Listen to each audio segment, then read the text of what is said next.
Hello, everybody. Welcome to the Political Vigilante, back in the studio after 10 days on the road in Chicago. Thank you, by the way, to everybody that came out to the shows that I did in St. Charles, the Downtown Zanies, and Rosemont. It was awesome to meet you. And many of you came up and said, shave the knuckles for justice, which is great. Very much appreciate it. And in the next month, I'm going to be improving. I know we've got some light. So there's some shadowy lighting. I like kind of a haunted house feel. The Political Vigilante. So I've got some money. I'm going to spend some more money. I'm going to improve the lights in the next month. Always improving the show. When I first started, I was literally, if you watch the episodes from 2 years ago, I was sitting at my kitchen table reading the paper. And you guys have helped this show grow. So go to patreon.com/Graham Elwood and become a Patreon member for as little as $2 a month. For $5, you get bonus content and you get access. You can send me stories, and $10, you get bonus video. $25, I'll do a Skype interview with you. So great way to support the shows. So this past weekend, on Saturday, Bernie gave his first speech since he's formally announced in Brooklyn. And on Sunday, he gave a speech in Chicago. Both speeches had in the neighborhood of 12 to 13,000 people there. And it was unbelievable. So all the major news outlets are covering it, as well they should. And no other candidate has these types of rally numbers. No other candidate. So MSNBC is going to cover it, as should anybody. This is a big presidential candidate. He was a major contender 2 years ago. So, all right, here we go. Right? Here's what MSNBC says. Break all this down for us right now. We're joined once again by our MSNBC analyst, Zerlina Maxwell, and Rick Tyler. Also, two terrific journalists I've got with me, Jay Newton-Small and Laura Bassett. So, Zerlina, I'm going to go to you in part because, my friend, since you're sitting in front of a camera, we saw a little bit of your reaction. And, but, we've already broadcast it. I know. But look, there were a couple times that you had a couple eye rolls, and just explain your thoughts as you were listening to Bernie Sanders. Look, I work for Hillary Clinton, so I have a lot of opinions. That was it, right there. Bernie Sanders. But, to be very serious about it, I clocked it. He did not mention race or gender until 23 minutes into the speech. And just for point of comparison, I went back and looked at Elizabeth Warren's opening speech, for example. She mentions race and discrimination in the first paragraph. So that's a big difference. And as somebody who is a black woman, knowing that black women are going to be a core constituency for any Democrat who hopes to win the nomination, I was looking to hear messaging specifically for my community, and I did not, at least until 23 minutes into the speech. A lot of what Bernie Sanders is said today, we've heard before, right? Mm-hmm. His economic messaging, I could probably quote it to you, Alex, but I think that what was missing was sort of a building upon that economic message, where he's fully understanding that those economic messages intersect with other policy problems that people of color and women have to deal with. And so until he comes up with specifics in terms of policy to address those issues, I think that he's still going to have a problem in this crowded field and a Democratic primary that's going to rely on those constituencies. I do think that the message obviously resonates with a large swath of the Democratic primary electorate, and I think that it's not taking anything away from Bernie Sanders. There are a lot of people that support Bernie Sanders. The problem for him is that message was not enough in terms of the math to win the last time, and he has not tweaked it to win over voters that he needed and that he will need in 2020. Okay, Rick Tyler. So, several things. First of all, I got all this because this is the reason why I was barking is Glenn Greenwald's recording, and he put this up on this clip on his YouTube page. There's a great article that I'm referencing here that he puts in on the Intercept. And so this woman is just interviewed as an MSNBC analyst.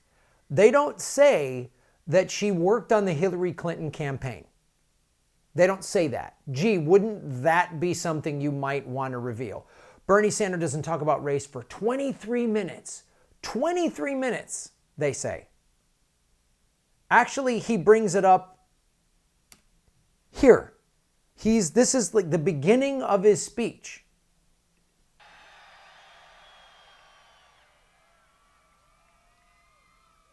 Today, at our very first rally, I want to welcome you to a campaign which says loudly and clearly that the underlying principles of our government will not be greed, hatred, and lies. It will not be racism, sexism, xenophobia, homophobia, and religious bigotry. It will not be tax breaks for billionaires and efforts to throw millions off the health care that they currently have. This campaign is going to end all of that.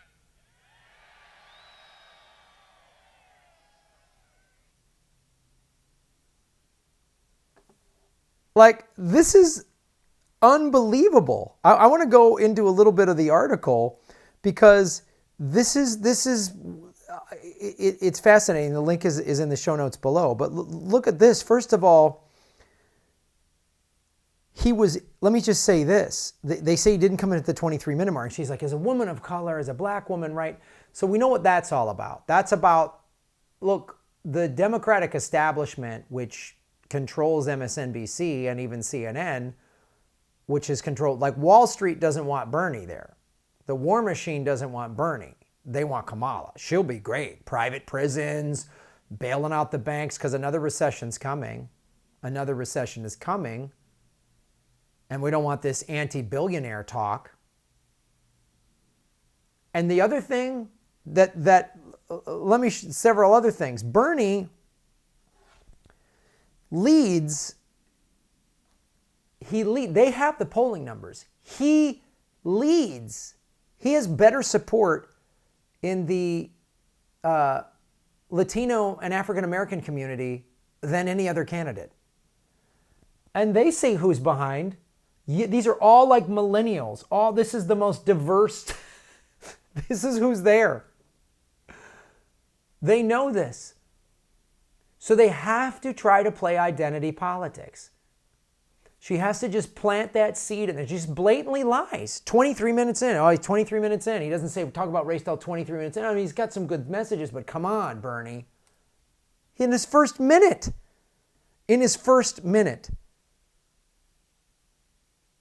He was introduced by South Carolina State Rep Terry Alexander, who spoke of Sanders' lifelong commitment to equal justice and opportunity. Former Ohio State Senator Nina Turner, who heralded Sanders' longtime commitment to racial justice and his status as only one of two white elected officials who supported Jesse Jackson's presidential run in 1984. And racial justice advocate and Intercept columnist Shaun King.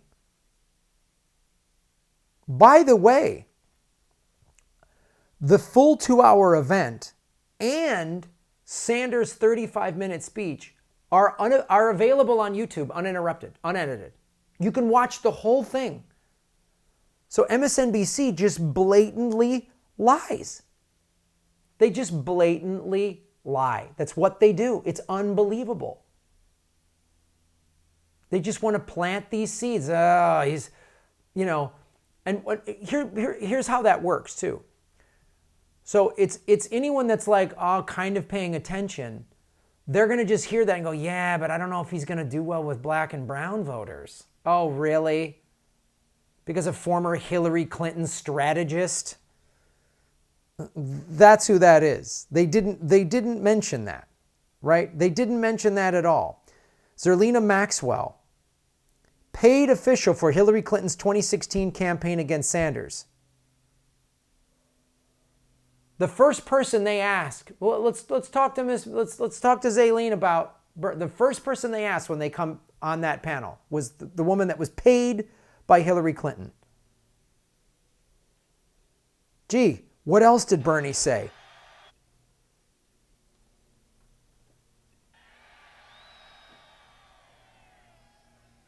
The principles of our government will be based on justice,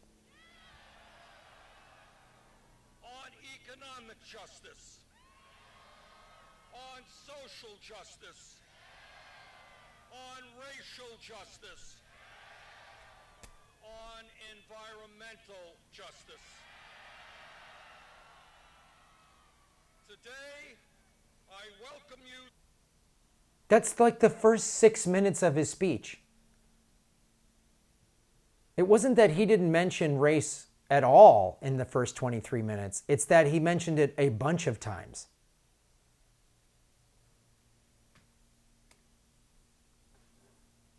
In summary, Sanders did not just mention race and gender once in his speech before the 23-minute mark that Maxwell claimed, but did so repeatedly. It was not only the major theme of the speakers who introduced him, but a primary theme of his own speech from the start, both explicitly railing against the evils of racism, sexism, xenophobia, homophobia, and religious bigotry, and vowing to usher in, quote, social justice and racial justice, but also launching full-scale, vehement attacks on the policies, inequalities of the criminal justice system, and immigration abuses. So first of all, if you're just talking about the inequalities of the criminal justice system, you're bringing up race, because that's what it is. A white kid gets busted with weed, he gets slapped on the wrist. A black kid gets busted with weed, he goes to jail. I mean, watch the documentary 13th. Slavery is still in existence, especially with the private prison industry. Prisoners that are paid $1 a day to fight wildfires in the state of California, where Kamala Harris is a senator and as attorney general. So they have to do this crap. But it's not just Glenn Greenwald that noticed this. Twitter got out on the case. Joan Turry, false. Both Nina Turner and Shaun King spoke about race before Bernie even took the stage, and Bernie began discussing race at the 5-minute mark after spending the first 4 minutes thanking everyone. Why the false criticism? Bernie in Brooklyn, right? At minute mark 5:43, the principles of our government will be based on justice, based on economic justice. What we just heard, that was at the 5:43 mark, not minute 23. Not minute 23 at all. Lying about adversaries of the Democratic establishment is not merely tolerated or permitted at MSNBC, but it is encouraged and rewarded. This is Glenn Greenwald's words. That's why they purposely had the very first person to comment Sanders' kickoff campaign speech be a paid Clinton 2016 campaign official, highly embittered towards Sanders. And it's why MSNBC does not correct lies, no matter how loudly, clearly, or indisputably you document these lies to them. Have they done a retraction? Nope. Will they? Nope. They won't. MSNBC won't do that. Do you see the blatant lies at the 23-minute mark? Unbelievable. How am I better at this than they are? The key is they know more people watch them than me. Or Jimmy even. Jimmy has a huge base. This is why it is so important that you watch this show, that you share these videos and put them on your social media to your friends and family. Show them this. That was at the 5:43 mark. She said 23. She just lied. She just blatantly lied on a thing that we can go prove. You don't believe me? You think I'm a burn bro? Fine. In the Glenn Greenwald article, watch all of Bernie's speech and time it yourself. Right? I'm a sexist burn bro, so I'm in it. This is all a bunch of lies that okay, fine. Watch yourself. Watch that clip. She said it. Those are her words. I didn't edit anything. It's unreal, man. Progressive Comedy Tour, Ron Placone and I are coming to you next week. March 10th, we're going to Lafayette, Louisiana. The 11th, we're going to Oxford, Mississippi. The 12th, Pensacola, Florida. And the 13th, New Orleans. Go to grahamelwood.com. April 12th through the 12th, 13th, 14th, 12, 13, 14, 15. Sorry, 12th through the 15th, we're going to Texas, Fort Worth, Houston, San Antonio, and Austin. May, we're going to Salt Lake City and Boise. And June, we're doing the East Coast tour. And tickets are already selling in D.C., in Baltimore, 2 nights in Philly, New Haven, Connecticut, New York City, and Boston. That is the 12th through the 19th. We have a week of shows right now. We're going to add more. Get your tickets quickly because they are selling out. Everything you need to know is at grahamelwood.com. Like, subscribe, share these videos, comments, YouTube tracks, all of that stuff. Even just a smiley face or a thumbs up in the comment section. That helps. Watch the ads all the way through. Do not click skip ad. Excuse me. When you click skip ad, I do not get paid. Thanks for watching. You're all making Gotham great again.